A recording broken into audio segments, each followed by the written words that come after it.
Hey guys, this is Wolf of Dimensions coming back at you with another great video. Of course, hosting this beautiful show is D-Man 1954. Please make yourself known. Hey everyone. So today, we're going to be doing something interesting in this new collab. We're going to be Godzilla 2014 versus series that we're going to be doing because we know that Godzilla is of course a legendary series, not a Japanese series, and we know that he's going to be fighting for sure King Kong and Ghidorah, maybe Mothra and Rodan. But what about the other monsters that have not been introduced, like for source Kaiser Ghidorah or Gamera or stuff like that? And today we Or wanted to Gabra. or okay, no one wants to see Gabra. No. So besides that little bit right there about Gabra, this is going to right now we're going to do our first G14 versus video will be Godzilla 2014 versus. Go ahead and tell us, D-Man. Burning Godzilla. Woo!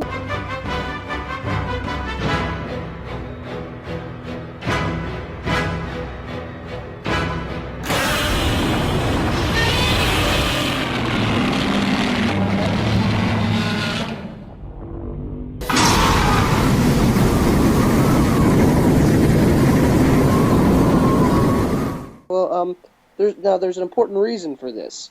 A, size, because there's not really it's the closest Godzilla in size to 2014 besides Shin Godzilla, and we've already got things planned for that little fiasco, our own individual stuff.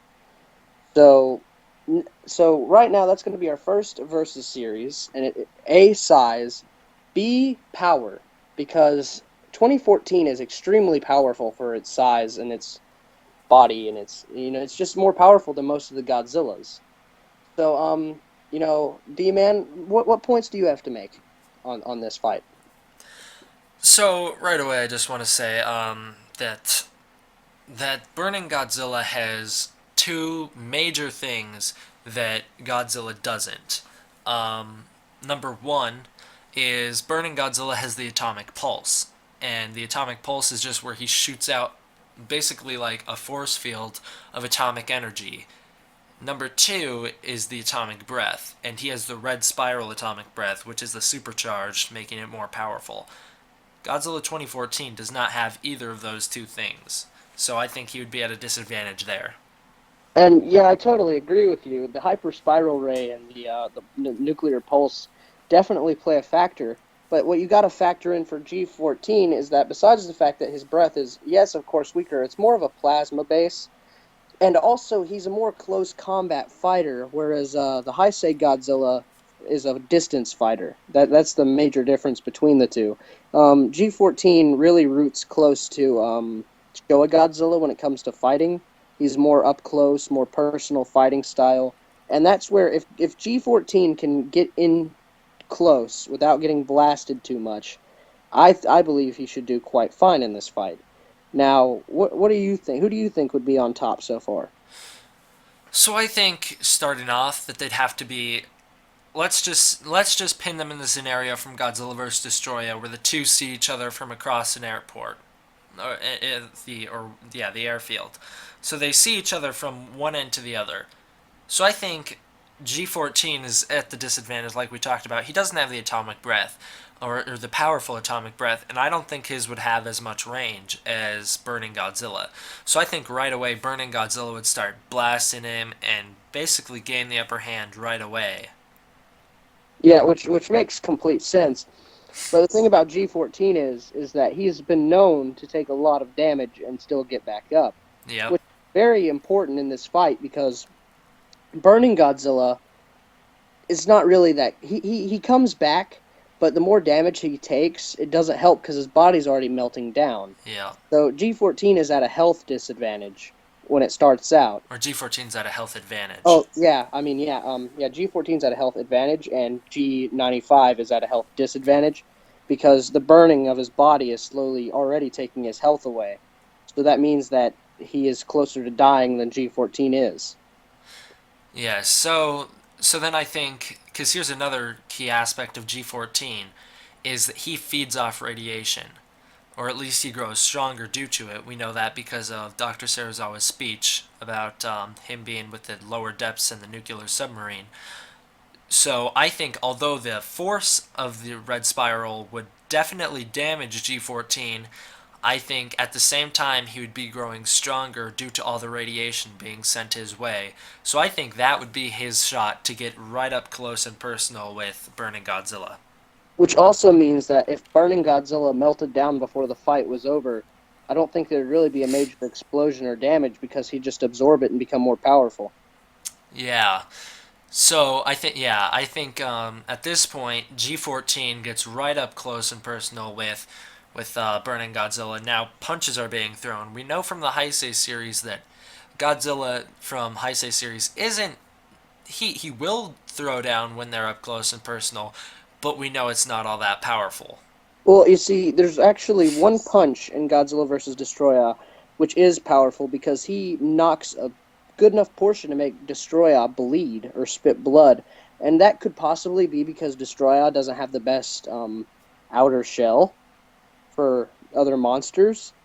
I don't think we have a full enough thing for that. But yeah, Godzilla's 95's reach with his arms is not the best. Uh-uh. So it's really going to depend on his tail. But G14 has very much symbolized that his tail is probably way more powerful.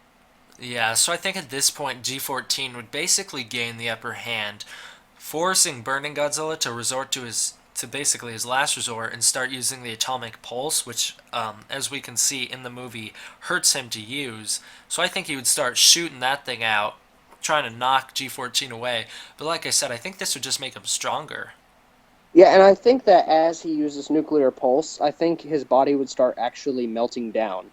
Yeah. And I don't feel like there would be a decided fully victor. I truly believe that 95 would melt down before there had a chance for 14 to finish him Yep.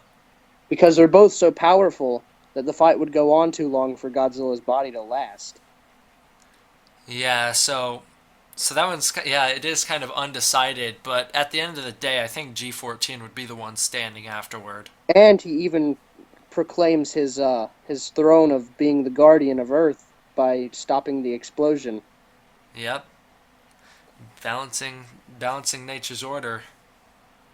which makes it that nature still has its own balance, but at the same time, both Godzillas put up a major fight, and I'm not really surprised that G14 came out on full top because again, 95 wouldn't have had long to fight. Even if it would have started on the first day when he started melting down, the fight probably could have lasted that long. Yeah, because we know that the Heisei Godzilla is very very strong. He took down Ghidorah, Mecha King Ghidorah, sort of. He was able to fight two full grown Mothras, even though he did somewhat lose to them. He killed one of them. Yeah, he killed Batra, and then Mothra left to go stop the meteor. He fought Space Godzilla, which was a physically stronger foe than him. Mentally stronger too, I think. Mm-hmm. Well, and Destroya to me is the deciding factor. Yeah, Destroya cuts him up. We see Godzilla just spewing blood in that movie. Not to the extent of Godzilla vs. Mechagodzilla, the original, but we do see blood come out whenever Destroya uses his spike on the top of his head. So I do think it would be a very very close fight, and I think Burning Godzilla would want to die because I don't think he wants to live with that pain anymore. Well, you see, what he wanted was for his he wanted Junior to pass on. Is literally he wanted Junior to live in the process, and that was the only reason he even fought Destroya. Yeah, So he gave his energy to Junior, which means that if Junior was in the same situation, the fight would continue on as the 94 Godzilla basically versus G14. And if that fight happened, G14 would definitely come on top.